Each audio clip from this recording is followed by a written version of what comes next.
Direto ao ponto. Vou me estender um pouco hoje. A vitória esmagadora de Donald Trump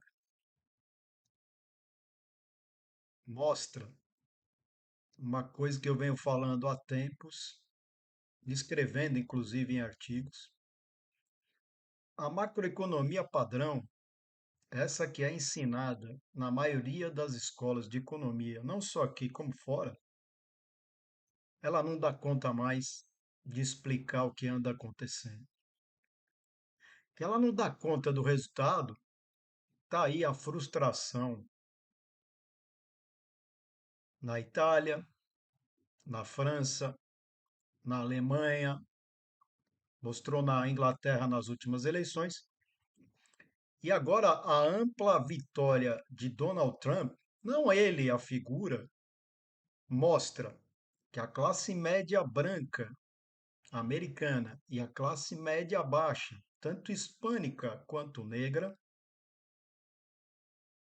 não aguenta mais, não sabe onde jogar sua insatisfação.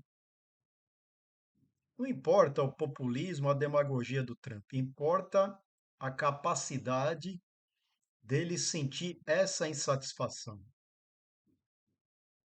Então, como é a economia padrão só analisa agregados, o conjunto,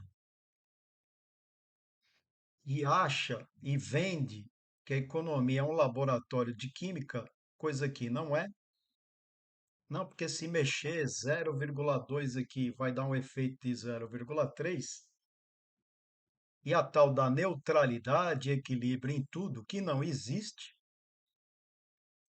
Se vocês analisarem a vitória esmagadora, mostra que pela primeira vez o Partido Republicano teve ganho nas grandes cidades, teve ganho na Geórgia pela votação dos homens negros de classe média baixa, de hispânicos de classe média baixa.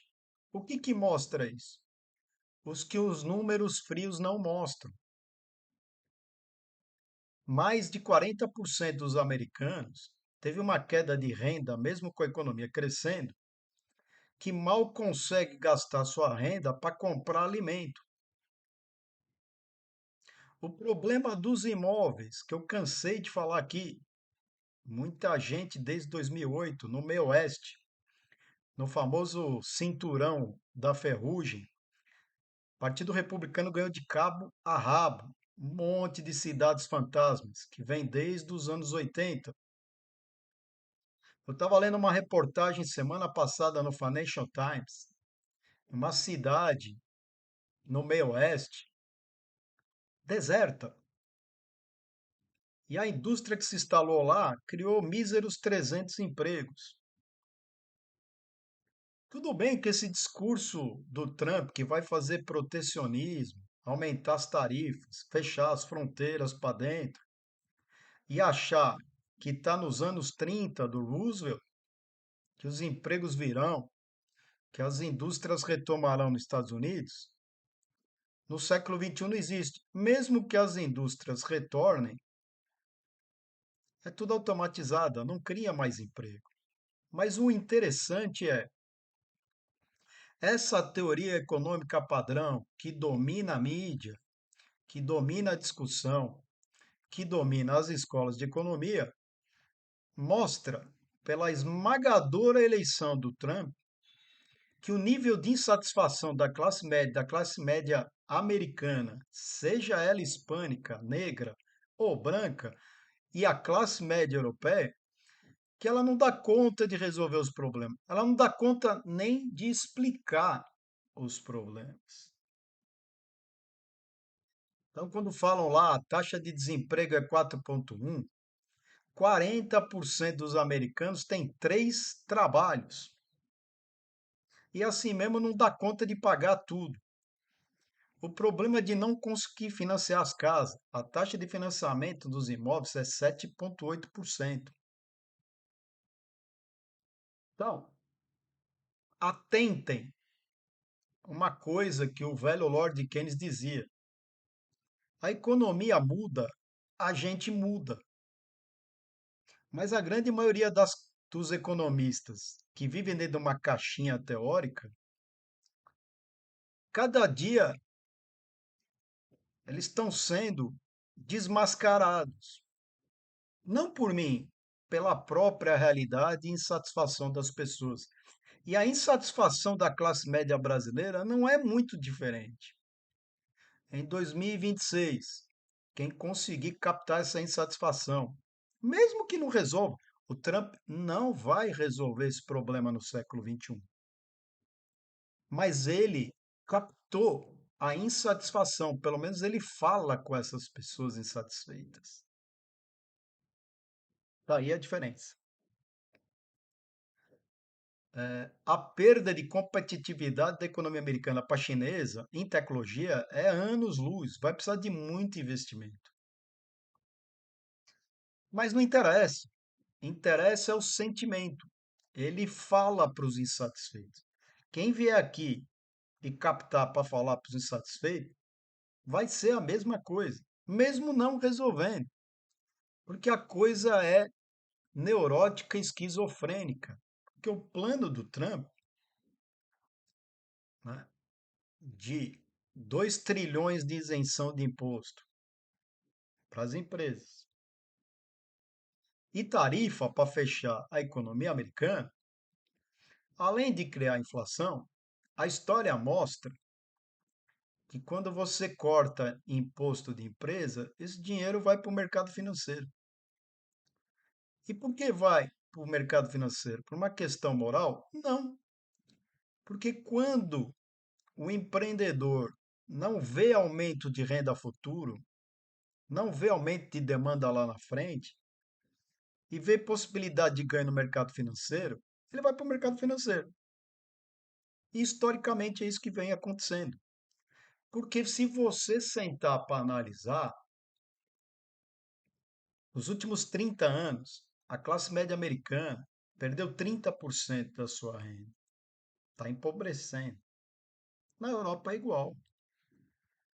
Então, o que acontece? Quem analisa seriamente fala assim: mas por que eu vou investir?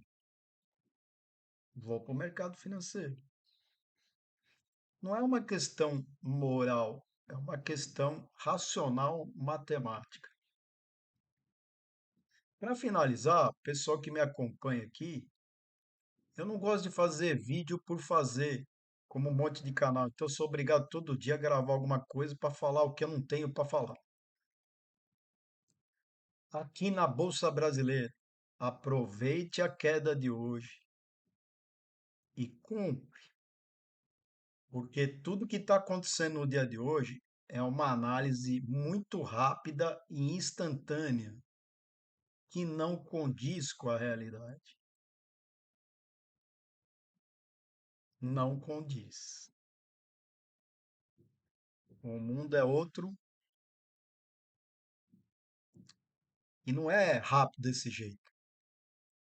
Veja que coisa interessante. Os estrangeiros compraram mais de 30 mil contratos de dólar futuro na semana passada e compraram uma quantidade grande de contratos de juros futuros aqui. E as pessoas e os economistas que não entendem nada de mercado futuro acharam que é por causa do risco fiscal. Nada, eles estavam já se programando para a vitória do Trump. Pode apostar que eles vão vender pesado hoje e comprar ações aqui no Brasil. E lá que está em recorde, eles vão tocar a botina, porque eles vêm se programando para a vitória do Trump há mais de 10 dias. Como os economistas, em sua grande maioria, não entendem, eu fico assim, besta de ver. Eles não entendem nada de mercado futuro e acham que não tem a menor importância. Né? Só euro e dólar, arbitragem de mercado futuro, são 1,9 trilhões de dólar dia na aposta nessas duas moedas. Mas eles acham que não tem importância. A negociação de DI aqui dá quase 1 trilhão de reais por dia, mas eles acham que não tem importância. Uma negociação de dólar futuro aqui dá 35 bilhões de dólar dia, mas eles acham que não tem importância. O que eles dão importância é aquilo que não tem importância. São preceitos e hipóteses que morreram na década de 70 e 80.